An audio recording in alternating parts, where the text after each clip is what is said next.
അത് കഴിഞ്ഞ് മോള് ആ ഒരു സാഹചര്യത്തിൽ വീട്ടിലെ അവസ്ഥ കൊണ്ട് മോള് ഒരു സ്റ്റാർബക്സ് എന്ന് പറഞ്ഞൊരു കമ്പനിയിൽ ജോലിക്ക് കയറിയിട്ട് അവൾ അവിടെ നിന്ന് ജോലി ചെയ്യുമ്പോൾ എന്നിലെ അമ്മ തകർന്നു പോയി. കാരണം അവൾ സിവിൽ സർവീസ് 2 വർഷത്തിനകത്ത് അവൾ IAS എടുത്ത് വരേണ്ട മോളാണ്. അത്രയ്ക്കും കപ്പാസിറ്റി ഉള്ള മോളായിരുന്നു.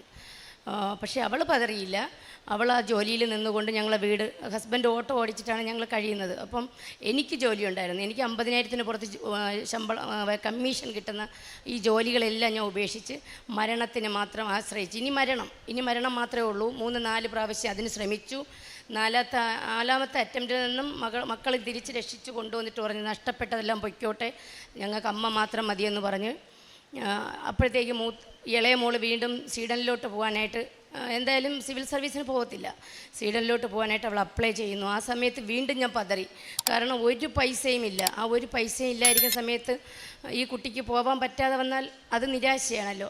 അപ്പോൾ വീണ്ടും പതറിയിട്ട് വീണ്ടും അതിനേക്കാളും മോശകരമായ ഒരവസ്ഥയിലോട്ട് ഞാൻ പോകുന്നു. പക്ഷേ അവൾ ദൃഢമായിട്ട് നിന്നു.